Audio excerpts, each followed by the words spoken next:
अभी तेजस्वी यादव जो है आज आपका कोचा धामन आए हुए, तो वहाँ से उन्होंने बड़े बड़े वादे किए कि हम ये करेंगे वो करेंगे, लेकिन हकीकत यही है कि जीतने के बाद इस इलाके की तरफ रुख करके भी नहीं देखते। और मुसलमानों को भी समझना चाहिए कि मुसलमान कब तक इन सेकुलर दलों के बहकावे में आता रहेगा। और मुसलमान को खुद से सवाल करना चाहिए कि आप 70 सालों से बीजेपी को या आरएसएस को मिटाने या हराने की बात करते आए हैं, क्या इसका नतीजा निकला? इसका सबसे बड़ा एग्जाम्पल है कामरान कॉन्स्टिट्यूंसी के इलेक्शन में 35,000 वोटों से जीतना बहुत बड़ी बात है। उनको भी वहां पे टिकट नहीं दिया गया।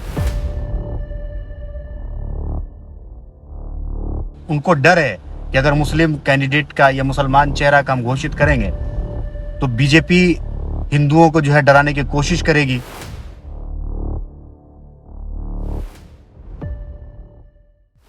दोस्तों अस्सलाम वालेकुम, मैं हूं आपका दोस्त जाहिद। और जैसा कि मैंने आपको पहले मैं अपने एंकरिंग में भी बताया था कि मैं आने वाले वक्त में जो है सीमांचल की तरफ मैं जाऊंगा। मैं फ़िलहाल अभी सीमांचल में हूं। और एक चीज़ मैं आपको बताऊं कि जैसा मैंने सोशल मीडिया पे या कुछ ऐसे डेटा जब मैंने देखा था तो मुझे यकीन नहीं हुआ, लेकिन जब मैं सीमांचल के इलाक़ों में जब मैं घूम रहा हूं तो मुझे एहसास हो रहा है कि जब से हमारा देश आज़ाद हुआ है तब से अब तक जो है कहीं ना कहीं इस इलाके को ठगा गया है।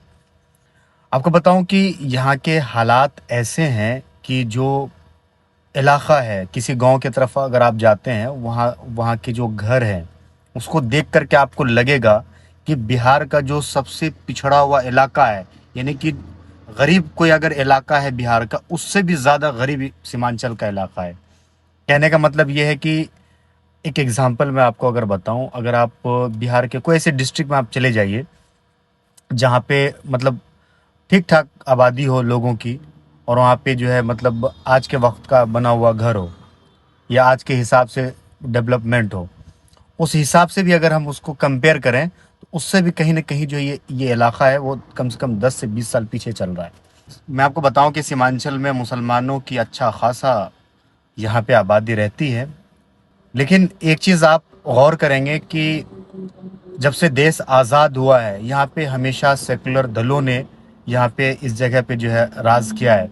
यहाँ पे हमेशा से सेकुलर दल के लोग जो है जीत करके जो है असेंबली हो या पार्लियामेंट हो वहाँ पे गए हैं, लेकिन इस इलाके के लिए कुछ नहीं हुआ है, कुछ नहीं किया है। आपको बताऊं कि अभी तेजस्वी यादव जो है आज आपका कोचा धामन आए हुए, तो वहाँ से उन्होंने बड़े बड़े वादे किए कि हम ये करेंगे वो करेंगे, लेकिन हकीकत यही है कि जीतने के बाद इस इलाके की तरफ रुख करके भी नहीं देखते। यही कारण है कि सीमांचल में असदुद्दीन ओवैसी साहब की जो पार्टी है उनका वर्चस्व काफ़ी ज़्यादा बढ़ रहा है। लोग जो है कहीं ना कहीं असदुद्दीन ओवैसी साहब से इन्फ्लुएंस हो रहे हैं, क्योंकि अभी आपने देखा था कि अख्तरुल ईमान जो है उन्होंने अपने इलाके में लगभग 400 करोड़ रुपए का जो उन्होंने काम की शुरुआत की है। तो इससे एक उम्मीद जो है यहाँ के लोगों में जाग रही है और उनको लग रहा है कि शायद हमारे लिए बेहतर होगा, क्योंकि ये चुनाव जो है खास करके जो मुसलमान हैं उनके भविष्य को तय करेगा। क्योंकि आपने देखा था कि अभी टिकट का बंटवारा हुआ था, उसमें तेजस्वी यादव ने ये कहा था कि जिसकी जितनी आबादी उसकी उतनी हिस्सेदारी, लेकिन हकीकत यही है कि जब टिकट का बंटवारा हुआ मुसलमानों को उस वक्त नज़रअंदाज किया गया था। महज 19 मुसलमानों को जो है टिकट मिला है। आबादी के हिसाब से देखें, अगर हम उसका परसेंटेज निकालें तो सिर्फ 12% मुसलमानों को जो है टिकट मिला है। वहीं पर जो यादव है जिनकी आबादी 14% है, उनको जो है लगभग 51 सीट बिहार के अंदर दिया गया है। तो कहाँ है तेजस्वी यादव का जिसकी जितनी आबादी उसकी उतनी हिस्सेदारी वाली बात? क्या मुसलमानों को अब भी ठगा गया? यही तक नहीं है, अभी इंडिया अलायंस का जो पीसी हुआ था उसमें यह तय हुआ कि तेजस्वी यादव जो है मुख्यमंत्री बनेंगे और मुकेश सहनी जो है वो बिहार के उप मुख्यमंत्री बनेंगे अगर उनकी जीत होती है तो। लेकिन सवाल यह है कि क्या मुसलमान इस बिहार के अंदर ऐसा कोई नहीं है जो बिहार के उप मुख्यमंत्री बन सके? क्या तेजस्वी यादव को मुसलमान का नाम लेने में कोई परहेज है, या उनको डर है कि अगर मुस्लिम कैंडिडेट का या मुसलमान चेहरा का हम घोषित करेंगे तो बीजेपी हिंदुओं को जो है डराने की कोशिश करेगी? अगर ये डर तेजस्वी यादव के अंदर है तो ऐसे डरे हुए लोग किसी का क्या भला कर सकते हैं? फिर मुसलमानों की लड़ाई कौन लड़ेगा?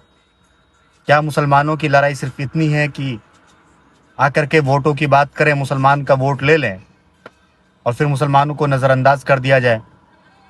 आपने एक चीज़ गौर किया होगा कि तेजस्वी यादव, कई ऐसे नाम है मुसलमानों का जिनका, जहाँ पे उनकी जीत पक्की थी उस जगह के मुसलमान को भी नज़रअंदाज किया गया, वहाँ के कैंडिडेट को नज़रअंदाज किया गया। इसका सबसे बड़ा एग्जाम्पल है कामरान।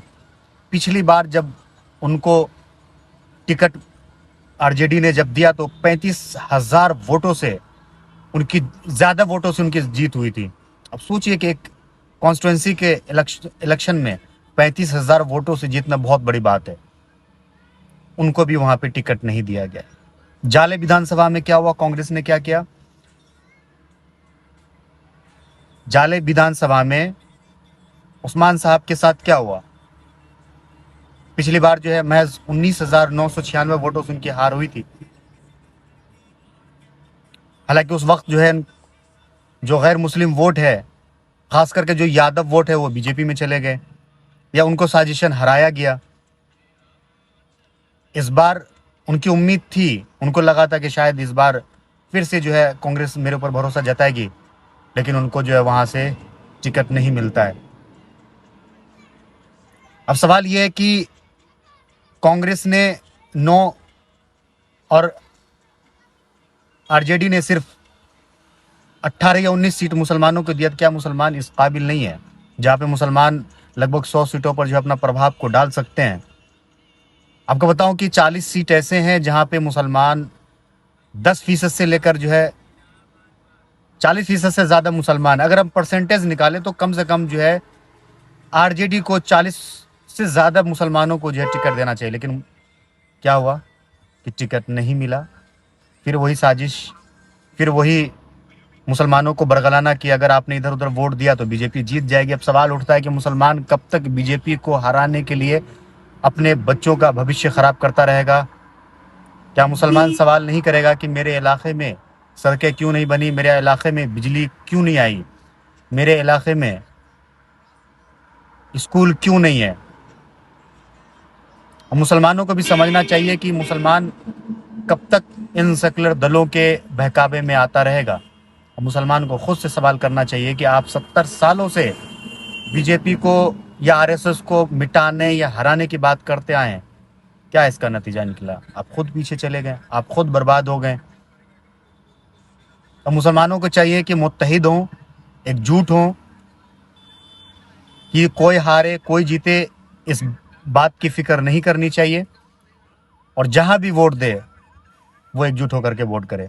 फिलहाल वीडियो में इतना ही। अगर आपको अच्छा लगा हो तो इसे आप ज़्यादा से ज़्यादा जो है लाइक शेयर करिएगा। अगर मेरी बातों से आप इत्तेफाक नहीं रखते हैं तो भी अपनी आप राय ज़रूर दीजिएगा कि क्या मैंने जो कहा यह गलत है या सही है। बहुत बहुत शुक्रिया।